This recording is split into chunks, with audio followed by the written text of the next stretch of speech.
New tonight on Our News Live at 7, Peace to the Streets. Law enforcement officers connecting with residents today during a walkabout in an over-the-hill community. But first, Family Islanders should soon see the return of commercial banks. Find out how the acting Prime Minister says government will put an end to the banking shortage in the Family Islands. Plus, a 52-year-old stepfather is behind bars tonight, accused of committing a shocking crime. And then in our news at 7:30, we have public reaction to that inland revenue crackdown, as officials from the department will begin enforcing its right to the power of sale next month. Our news live at 7 starts now.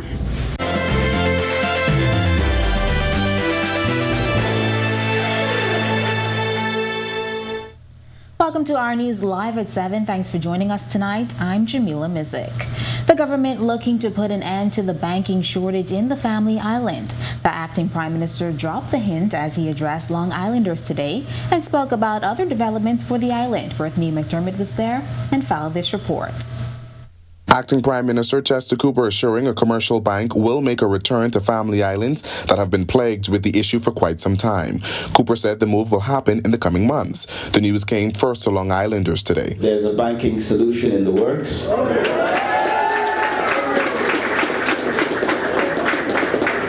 This is a challenge that we face across many islands of the Bahamas, including Exuma. And I can tell you that we will ensure that our Long Island is not left out. Speaking at the official renaming of the Queens Highway, Cooper assured residents that a new $18 million airport is on the way. This is just one airport that is a part of the government's Family Island Renaissance project. He predicts the airport should be completed in the next 3 years.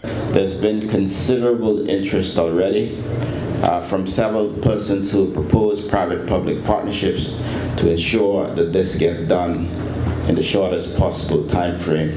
And I foreshadow that by the end of 2026, you should have your new airport here in Long Island. He also revealed the island's tourism numbers saw a significant increase. We're seeing significant increase in Long Island as well. And when we look at the numbers in Long Island for the first quarter of 2023 versus the first quarter of 2019, I can tell you that your growth is up by 188%. Reporting for Our News, I'm Brittany McDermott. Police officers continuing their efforts to connect with communities today as part of their plans to increase police saturation. Today they conducted a walkthrough of the Hay Street area to mixed reactions. Armalina Leonard reports. There are a number of concerns in this area that was brought to the police attention. So hence you will see that we beefed up patrol in this area, not only by vehicle, but my officers will continue with the walkabout in this area to see how best we can help the residents in the community. Police officers conducting a walkabout in the Hay Street community today, hoping to inform the community and help them connect with police officers on a more personal level. We want the resident to say, well, okay, this is Davy Pratt. This is our community officer. Let us talk and have a good conversation with him. But some residents say it will take more than one walkabout to solve some of the residual walls between community and law enforcement. I said I will little favor radio, just in radio as you all got it up. No take place. Everyone who came here and they saw the police, they dispatch. They don't want to see the police. Tension is the problem. When people see police, they think jail automatically because the approach from the policing is not nice. This resident, however, is grateful for the increased police presence. People get killed right here in front of my door. Over there, over there. You hear me? This was a station before. The children hiding gun. They had a gun inside here. My son's car here. And the gun was hiding under that white car. And the gun was hiding under that gray car. My son's car across the two. Another ongoing issue, derelict vehicles being used as stash locations. The neighborhood unit and urban unit are in partnership with environmental health. And today, they're going to walk with us. We're going to mark these vehicles and give them their specific time to move those vehicles. If not, then we take the necessary action. Salem Union Baptist Church pastor Huda Roll tells us he welcomes the increased police presence. The pastor does after-school and outreach programs, but says they sometimes come with trouble. I believe that the police coming together with us, because every time that you try to do good, there will be some bad elements that come along, and they'll be able to assist us in doing this. Reporting for Our News, I'm Marlena Leonard. Thanks, Marlena. Police in San Salvador are investigating a traffic accident. Reports are that sometime around 2:15 p.m., a man driving a white 1998 Mitsubishi vehicle was headed south on Queens Highway. That's when he lost control and collided into a black 2005 Dodge Ram, which was traveling in the opposite direction. Both drivers received minor injuries, however, their vehicles were extensively damaged. Investigations continue. In other news, in an effort to enforce the traffic laws and reduce the amount of traffic accidents that occur throughout the country, police in Cat Island conducting an island-wide road check. The operation happening between 7 a.m. and 11 a.m. on Thursday. During this initiative, 5 people were cited for various traffic infractions and 60 vehicles were stopped and searched. Meanwhile, a 52-year-old man accused of molesting his stepdaughter is behind bars. Prosecutors say the man, whose name has been withheld to conceal the victim's identity, began molesting the child in December 2021 when she was 11 years old. He allegedly continued to molest the now 12-year-old until March 2023. The man was not required to enter pleas to 3 counts of attempted unlawful sexual intercourse when he appeared before Chief Magistrate Joyanne Ferguson Pratt.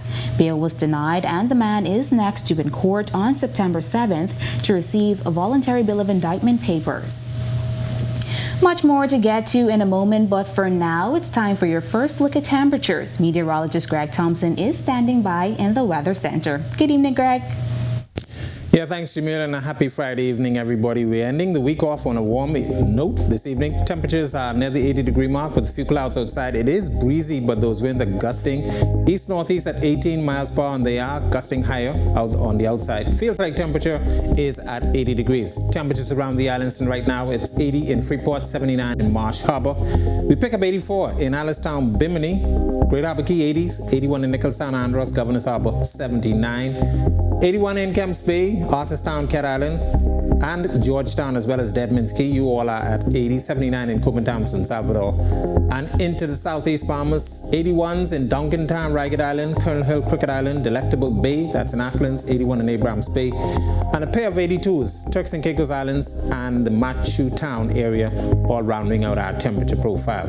Satellite view, across our area, we have that stationary front across the central and southeast Bahamas. That's really triggering some showers and some thunderstorms. Some of those showers and thunderstorms forming across the north coast of Cuba, and they are drifting towards our area, so we're going to continue to see that trend throughout the night and into tomorrow. We expect this front boundary to continue to sag towards the south. A weak front to the north of us will be approaching the northern islands as well, but most of the shower activity is up near the northeast coast of Florida. That's your first look at weather. Stick with us. A look at your extended forecast is still to come. Still to come on Our News, new jobs on the way for Bahamians as dozens attend the groundbreaking for the $10 million Carnival Bahamas restaurant on Paradise Island. Plus, minor touch-ups to the Village Road project are set to be completed in the coming months. Find out more in tonight's edition of Work in Progress. And 45 lessons from a middle-aged man. Hear from 3-time author Donovan Roll Sr.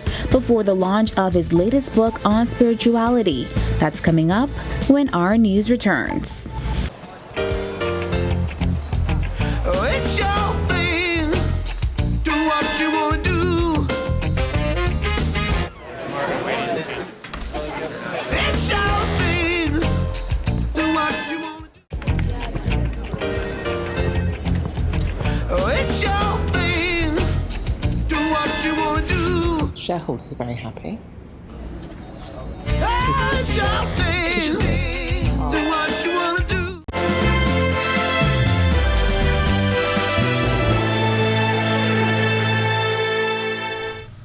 After what seemed to be an uptick in migrant apprehension, Defense Force Commodore Dr. Raymond King says they've seen a significant reduction in Haitian and Cuban migrants in Bahamian waters.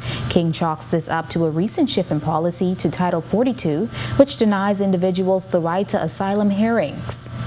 President Biden was poised to setting that aside, and so now you have a number of migrants from the region moving towards the Mexican border, Mexican-U.S. border. So that has taken some of the persons away from the normal traditional routes coming through the Bahamas to the United States otherwise. In other news, Acting Prime Minister Chester Cooper attending the groundbreaking of the $10 million Carnival Bahamas restaurant on Paradise Island Thursday afternoon.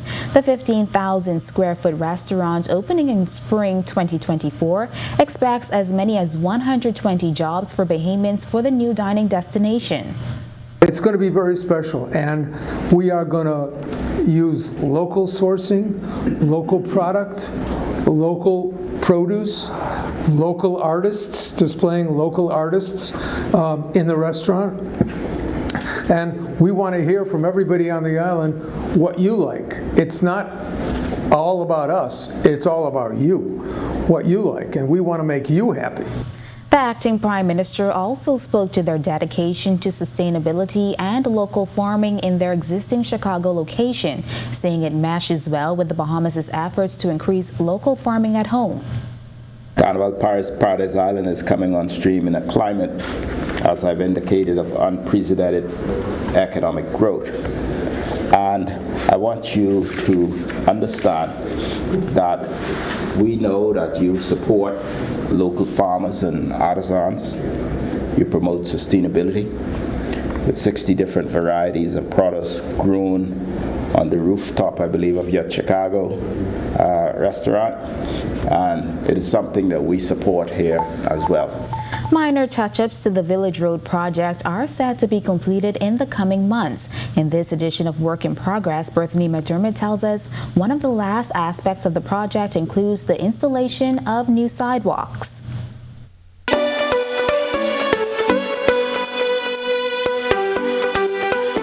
Officials are aiming to have the Village Road Improvement Project fully wrapped up this summer. But for now, the Ministry of Works and Utilities is hard at work digging up the sidewalks to replace them with new ones.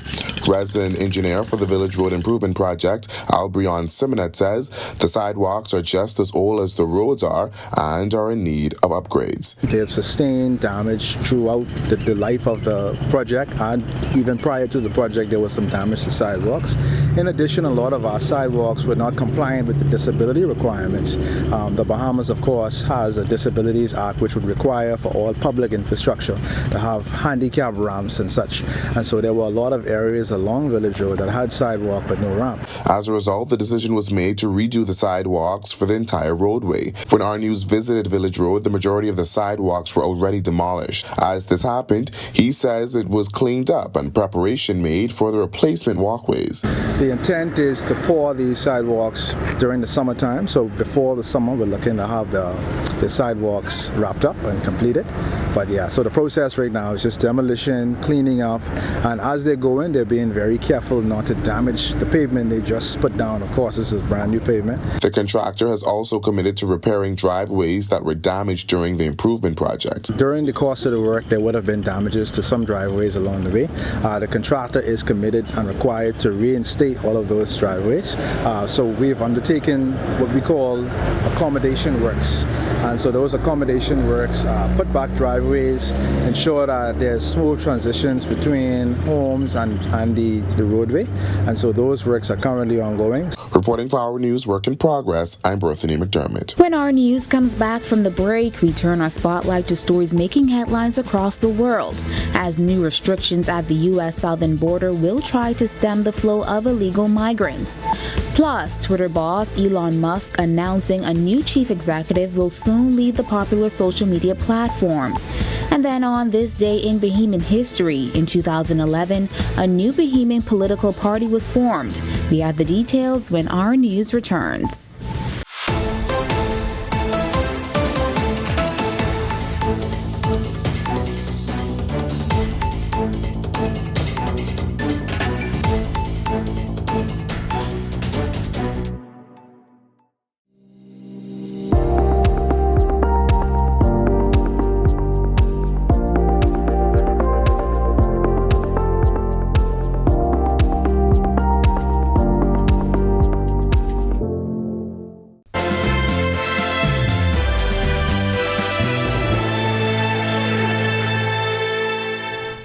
This is our news. Welcome back. We turn our attention now to stories making headlines across the world.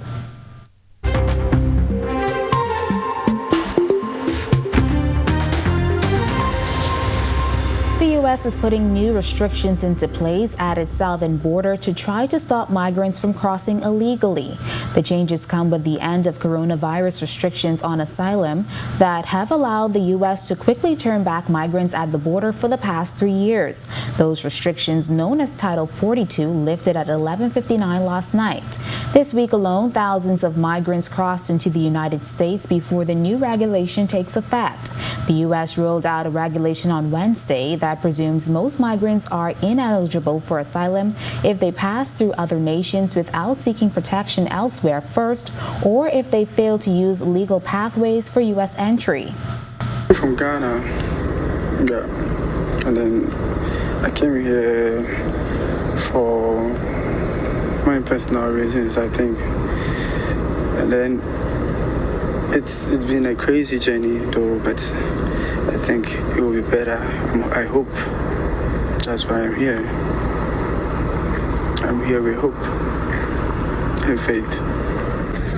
I feel so bad, but I have no choice. I have no choice because they were after my life. Those people were after my life. The military people were after me.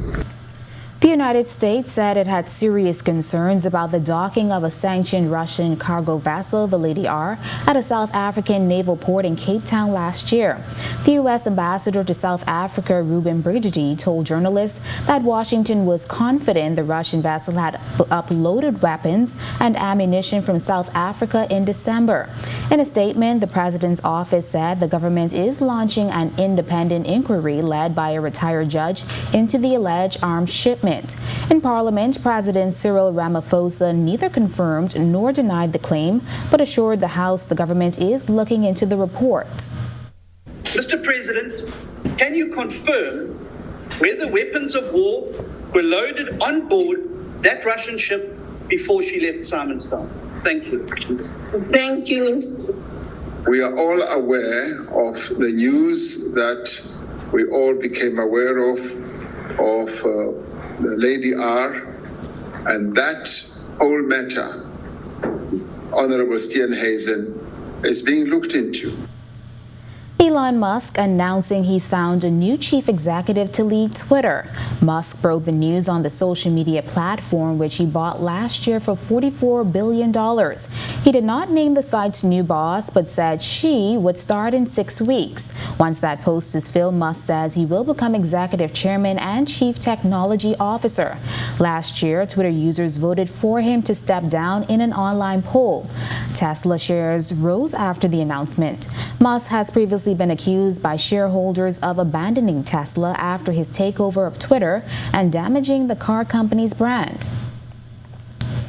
In other news, a convicted killer imprisoned in Peru will be handed over to U.S. authorities to face extortion and fraud charges there, stemming from the unsolved 2005 disappearance of presumed murder of Alabama teenager Natalie Holloway. The 18-year-old suburban Birmingham resident vanished during a high school graduation trip to the Caribbean island of Aruba in May 2005. Jordan van der Sloot, a Dutch national from Aruba, was arrested in the Holloway disappearance but never charged. Van der Sloot is serving a 28-year prison sentence in Peru after he confessed to strangling, beating, and suffocating a 21-year-old Peruvian business student, Stephanie Flores. Van der Sloot was expected to return to Peru to finish his sentence after his U.S. trial. Meanwhile, the government of Antigua and Barbuda announcing the establishment of a permanent delegation to UNESCO in Paris. The decision was made by the Prime Minister of Antigua and Barbuda, Gaston Brown, and the Minister of Foreign Affairs, E.P. Chet Green. Ambassador Boris Latour presented credentials to Her Excellency Audrey Azoulay, who is the Director General of UNESCO. Following the ceremony, Latour and Azoulay discussed the priorities of Antigua and Barbuda in relation to education, sports, and science. Still to come in our news, today in history, find out interesting facts about the day that was May 12th, including the 1942 execution of 2 Bahamian men. Plus, at the bottom of the hour, Greg is back with your extended weather forecast ahead of the weekend. And then in our news at 7:30, we have public reaction to that inland revenue crackdown, as officials from the department will begin enforcing its right to the power of sale next month. That's coming up when our news returns.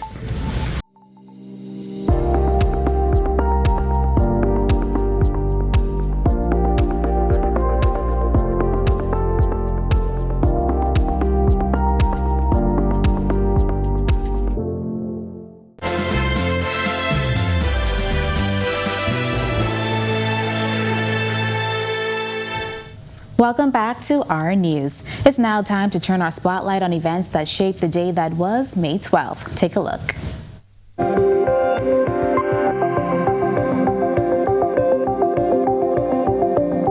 On this day in Bahamian history, in 1942, the Bahamas executed 2 men.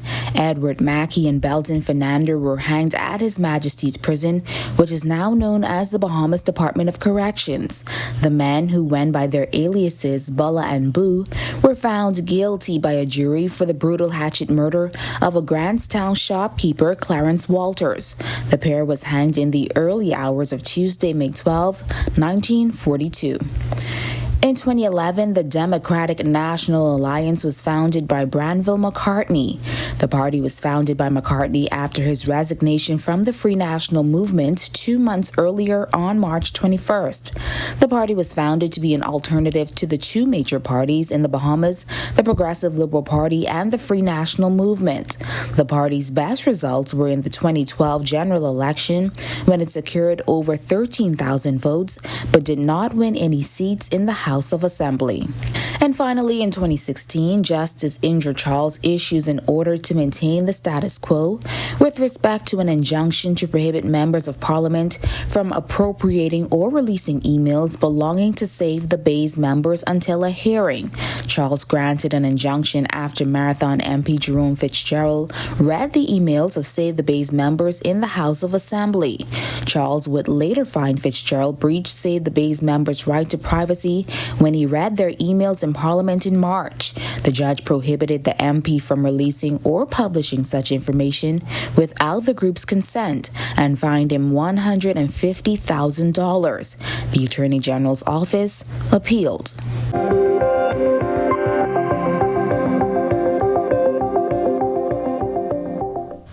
Meet Donovan Roll Sr. He's now a 3-time author with his latest book set to officially launch this weekend. He spoke with our Sasha Lightborn.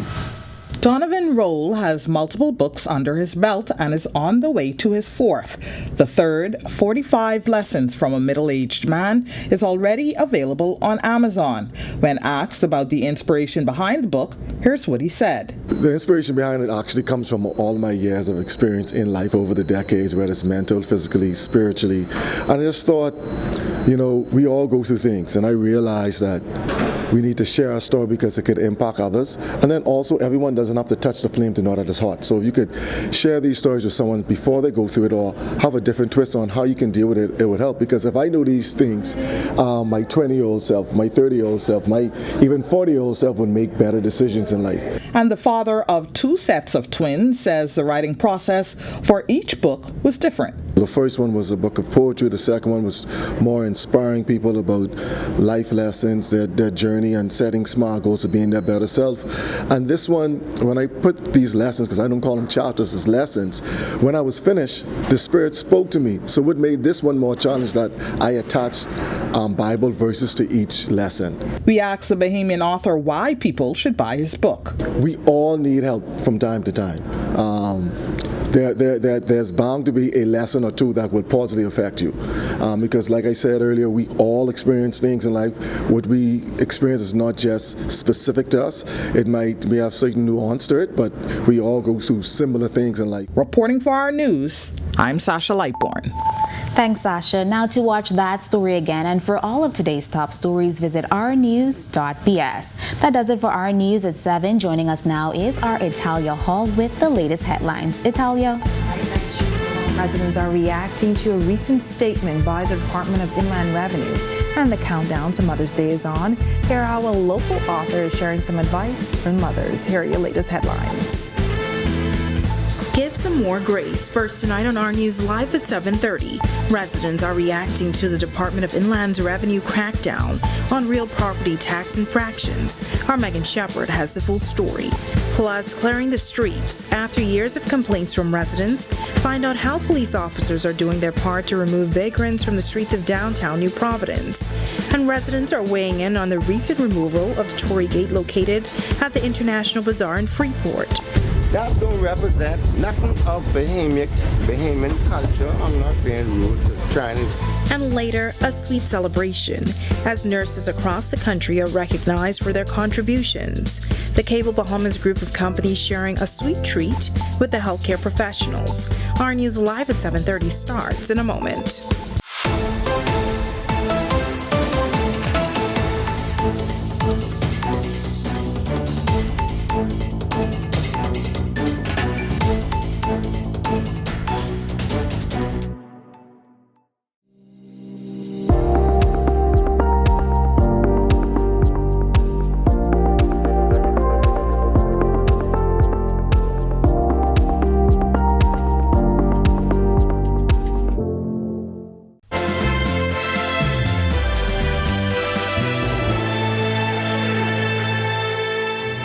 Welcome to Our News, and thank you for joining us. I'm Natalia Hall. Residents are reacting to the Department of Inland Revenue's announcement that they'll be cracking down on real property tax arrears. Many are not happy about it. Megan Shepard has the story. The Department of Inland Revenue now targeting the most egregious offenders when it comes to unpaid real property tax. This means that if your real property tax has not been paid within the last 7 months, the department has the power to sell your property as indicated by Section 25A of the Real Property Tax Act.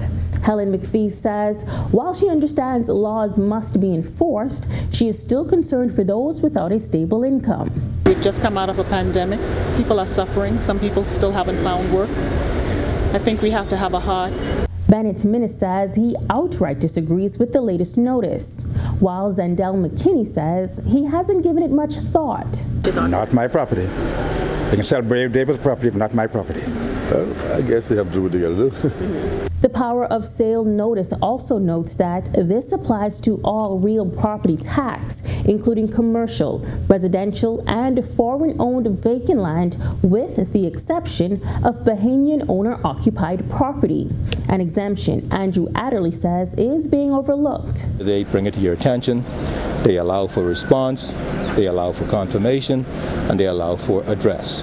Given the lack of address, then of course penalties, the last of which would be as is indicated. These residents say they believe those with delinquent payments should be given more grace time beyond the 7 months. I say if you give me at least a year notice, Give the people some time. They're taking the money, traveling all over the world, and then they won't pressure people. I know we have to pay tax. I pay my tax. Adderley says the department did not effectively communicate the notice, which takes effect next month. The manner in which the communication went out and which it was received, for the most part, I think was muddled. Reporting for Our News, I'm Megan Shepard. Thanks, Megan. Well, police are investigating the country's latest traffic fatality, which resulted in the death of a 37-year-old man early this morning. Police say around 5:19, a driver lost control of his car while driving on the northern side of Sir Milo Butler Highway. The victim's black Nissan Note collided into the back of a white flatbed truck, which was also traveling in a northern direction. Emergency medical services were called, but the victim died on the scene. A woman who's serving a 35-year sentence for setting up the murder of a witness is trying to overturn a conviction and sentence. The Privy Council heard arguments in the final appeal for Karen Moss, who was convicted in 2018 of conspiring to murder O'Neill Marshall, the prosecution's key witness. Marshall's bullet-riddled body and partially burned body was found in a parking lot of an abandoned grocery store on Market Street on May 1st, 2016.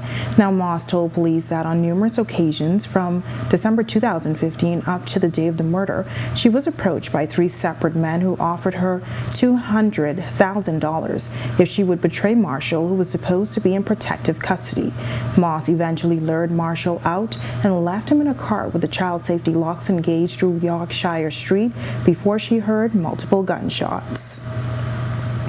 Police are stepping up their efforts to keep the downtown area safe for both residents and tourists, and they say a part of that effort includes clearing the streets of vagrants and beggars. Commander for the Central Division, Chief Superintendent Kendra Neely explains. The Central Division is mandated to keep the residents, visitors, and business owners in the downtown area safe under priority number 2, which deals with zero tolerance approach to crime, minor and major crime. We've embarked on an initiative to rid the downtown area, especially Bay Street, with vagrants, persons begging alms, and alert. But what happens after the vagrants are picked up?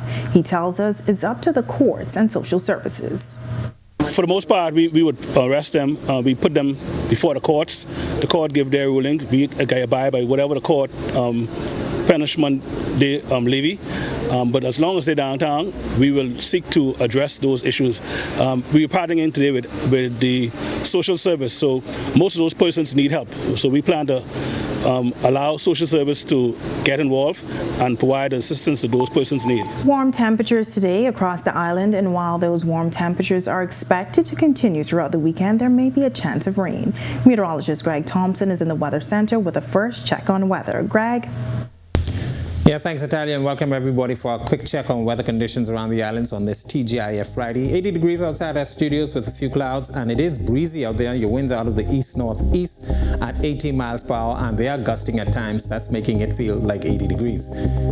Taking a look at our satellite picture and radar composite, stationary front remaining across the central and southeast Bahamas, triggering a lot of showers and thunderstorms across that area. This front will remain quasi-stationary, but it is expected to slowly side towards the south. There's another frontal boundary to the north of the islands. Most of the activity with that front is up near the northeast coast of Florida. That's your quick check on conditions around the islands. Stick with us. Look at your extended forecast is still to come. Still to come on our news, an iconic structure in the city of Freeport is gone. We have reaction tonight from residents on that northern island. Plus, Grand Bahamas is expected to break ground for a new airport and healthcare facility soon. The minister responsible for the island speaks. And it's International Nurses Day. The day is celebrated each year around the world on May 12th. Hear how the Cable Bahamas group of companies were able to put a smile on the faces of the healthcare professionals. That's all coming up when our news returns.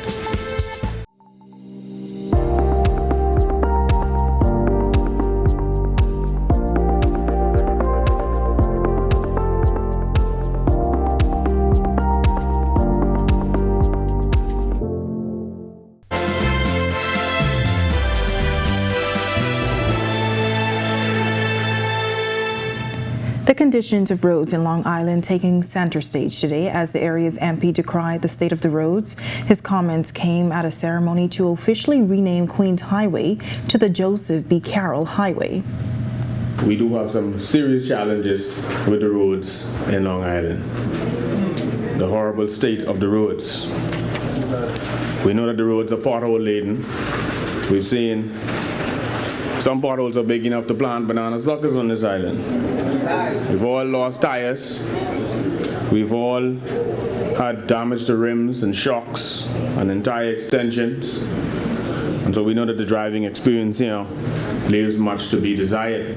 However, Works Minister Alfred Serres says there's a current road works improvement project underway, which he says is about 60% complete. But that isn't the only thing on tap for road improvement on the island. As we move forward, there is a proposed public-private partnership involving the Rowdy Boys Construction and a funding arrangement through the Bahamas Striping Group of Companies, which is currently being negotiated with the Ministry of Finance for the rehabilitation and construction of approximately 119 miles of asphalt paved roads. Earlier this week, the Tory Gate, an iconic fixture in the International Bazaar, was torn down. We spoke with several residents in Grand Bahama who gave their take on the gate's recent removal. The Tory Gate shouldn't have been there in the first place. That was an entity to welcome tourists to the bazaar. That was the overall consensus by residents in Grand Bahama on the recent removal of the Tory Gate in the International Bazaar. Some say they believe the structure that can be found at most Japanese shrines has contributed to Grand Bahama's economic downfall over the years. We allowed people to come in and bring their beliefs and their ritual, and you can tell that we've been catching hard times. We don't know why. We know that it's a spiritual warfare that we're always dealing with according to our beliefs. And so with the Tory Gates not being there, I think it's a milestone having it torn down. That don't represent nothing of Bahamian culture. I'm not being rude to Chinese. That may be one of the reasons why the hard times continue to stick with us. The more we try to strive, the more we get kicked back. It has become an eyesore for some time now. As a child, I did some playing around in the International Bazaar as well as some shopping, nice restaurants and whatever, but it's been a while now and that's just been an eyesore sitting there. But President of the Grand Bahama Chamber of Commerce, James Carey, is of a different view. He says Freeport has been long identified with the Tory Gate. It'll be good if somebody would say why it has been removed and what is going to happen with that location. But the Tory Gate has been a fixture in Freeport. It's been there for so long. And still on the island of Grand Bahama, as government is preparing to redevelop the Grand Bahama International Airport. Earlier this year, Deputy Prime Minister Chester Cooper said that ground would be broken for the new airport in the first quarter of 2023. Our News speaking exclusively with the Minister of Grand Bahama recently, and she said plans are well underway. And we look to see things progressing rather quickly. Really excited for the people of Grand Bahama Island who've been through so much for so long, but things are really progressing, and so I'm happy for that. Happy for the people on our island. On Tuesday, an official groundbreaking ceremony will be held for the new Freeport Health Campus at the Greensfield site off East Sunrise Highway. Things are happening on the island. I'm grateful to have a government that's so committed and focused on bringing relief to the people and bringing so much back what we had before and things that we haven't had before. And so we need our new airport, that is on the way. We need our new hospital, that is on the way as well. When our news comes back from the break, donuts and coffee. Today is International Nurses Day as CBL shows appreciation for the healthcare workers. Team Bahamas plays in the CONCACAF Beach Soccer Cup playoffs tonight. A big rugby match goes down this weekend in Grand Bahama, and DeAndre Ayton and the Suns are eliminated from the NBA playoffs. Stay right there. Our sports is coming up next. And later, a book of motherly advice. A local author is sharing why she decided to write a book to help other mothers navigate motherhood. Our Jamila Mizik has her story. We have all the details when our news returns.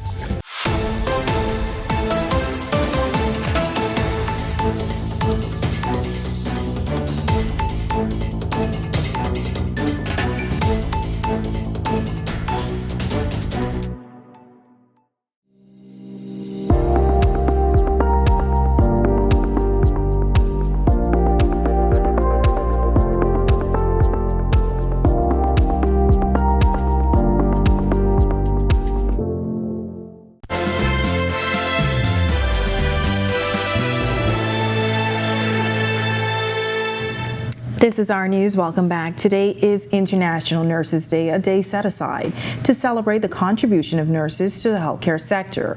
The Cable Bahamas group of companies taking some time out to put a smile on the faces of nurses at various clinics across New Providence on Friday with donuts and coffee. Cable Bahamas group of companies Chief Information Officer Dwayne Davis. We love to give back, right? One of the things we've been trying to build on is our community involvement, giving back to the community. But when we see opportunities just to give back, and as you know, nurses, teachers, garbage collectors, they're all very, very important to the country. And for us to be able to share some time with them is even better. Registered nurse Sidra Mackey says it feels good to be appreciated. As nurses, we don't always get that appreciation. Sometimes we are forgotten, even though we assist family and friends of the public every single day, trying to ensure that they remain healthy. So today, it's very heartwarming that they have come and take time out of their schedule and bought us these treats, and we so appreciate it. Today's sports update is sponsored by Michelob Ultra, distributed in the Bahamas by Jimmy's Wines and Spirits. The Bahamas is in the CONCACAF Beach Soccer Playoffs, and a postponed rugby match is back on this weekend in Grand Bahama. Tej Adderley is up now with a check on sports. Tej? Thanks, Natalia. Team Bahamas is competing in the CONCACAF Beach Soccer Cup playoffs right now. Team Bahamas is playing Panama in the quarterfinals of the CONCACAF Beach Soccer Cup after a night off on Thursday. Our boys finished Group A with a 2-1 record, beating Guatemala and Belize before they fell to Mexico on Wednesday night 5-4. Panama is also 2-1, having edged by Trinidad, blown out the Dominican Republic, but having lost to the USA pretty decisively. Now Panama is playing the home team for a shot to get into the semifinal. That game should be wrapping up right now. The results will be on our website, so be sure to check out ournews.bs for CONCACAF updates all weekend. The Bahamas rugby semifinal was scheduled for last weekend before being postponed due to logistical issues. That match is back on tomorrow.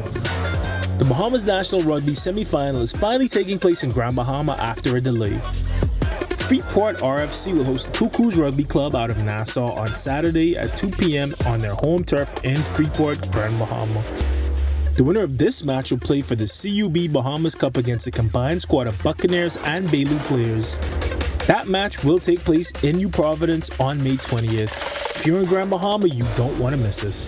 The Andre Ayton season came to an unceremonious end last night as his Phoenix Suns were absolutely ran out of the building by the Denver Nuggets 125-100 to lose Game 6 of their second round playoff series. With Ayton on the bench and street clothes because of a chest contusion, the Suns surrendered a whopping 81 points in the first half to their 51. Things did not improve for the Suns in the second half as the Nuggets continued to pour it on. Superstar center for the Nuggets, Nikola Jokic, would notch another triple-double with 32 points, 10 rebounds, and 12 assists. Suns backup point guard Cameron Payne, starting in place for injured Chris Paul, led the Suns with 31 points. All-star guard Devin Booker only had 12 points. DeAndre Ayton has seemingly been at odds with his team since his contentious offseason extension negotiation last year. He is trade eligible with a new owner in town. Don't be shocked if he shows up next year in another jersey. Another Bahamian, Klay Thompson, is playing in a potential elimination game tonight as his Golden State Warriors play the Los Angeles Lakers in Game 6 of their second round series. We'll see if the Dubs can tie things up tonight. It's good! That was your look at sports. I'm Tej Adderley. Have an amazing weekend. Happy Mother's Day to all you great mothers out there, especially my wife, my mother, my sister, my mother-in-law, my sisters-in-law. I love you all. Still ahead on Our News Tonight, motherly advice. Hear how a local author is sharing some tips for mothers in her new book. And we're only days away from Mother's Day, but you may want to make some indoor plans as there is a chance of rain this weekend. Meteorologist Greg Thompson is back with your extended weather forecast right after this break. Stay with us.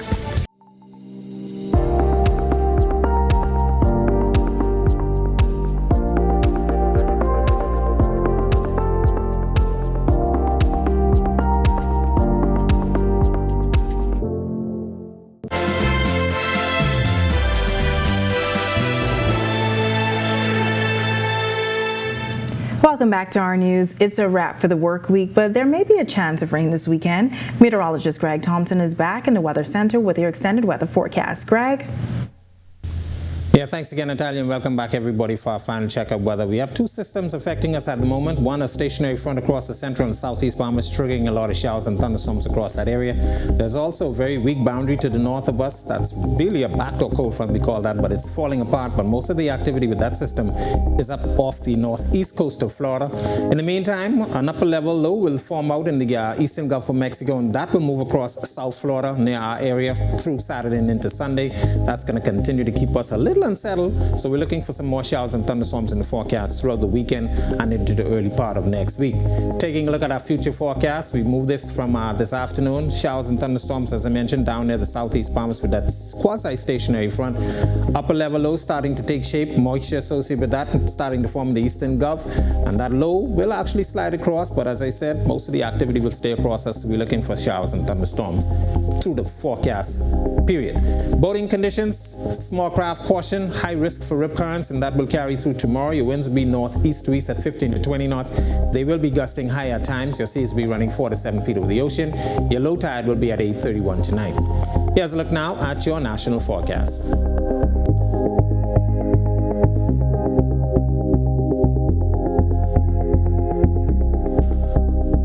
In your extended forecast, look like we're going to keep our showers in the forecast through the early part of next week as that upper level system starts to move into our area. Thunderstorms are likely, but by the middle part of next week, we expect conditions to gradually improve. That's a look at our weather. Make it a safe evening, and happy Mother's Day to all you mothers there for Sunday. All right, thanks so much, Greg. Well, there's no manual to becoming the perfect mother, but as we continue to highlight the stories of moms ahead of this Mother's Day, one Bahamian mother is sharing how she improved her relationship with her children. Jamila Mizik has more in this report. For many women, becoming a mother is a life-changing experience, one that doesn't always come with all the answers.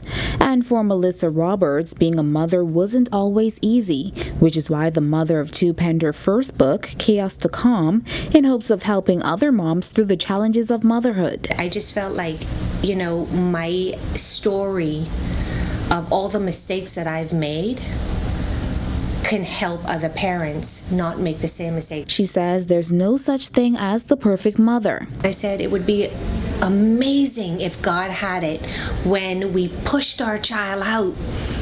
Instead of after birth, a manual came flying out, for that specific child. And this is what you do. So don't look to be the perfect parent. Don't try to be the perfect parent. Be the parent and the change that you want to see in your child. Today, she says her relationship with her children, especially since writing the book, has become much stronger. It's a lot of my confessions, and this is a way that I apologized to them to say, look, I wasn't perfect. I went through these things, but when I was going through these things, I kept it to myself instead of seeking the help that I really needed to seek. And they got the brunt of it. I didn't have a relationship with my daughter for the first portion of her life. I neglected her emotionally and mentally. I was there physically, but I wasn't there emotionally for her. She and we have the best relationship now. Her advice to mothers ahead of this Mother's Day is to never lose hope. Reporting for Our News, I'm Jamila Mizik. All right, great advice. Thanks, Jamila, and happy Mother's Day to all of the mothers. And with that, we thank you for joining us for Our News tonight. On behalf of the entire team, I'm Natalia Hall. We'll see you tomorrow night. Have a great evening.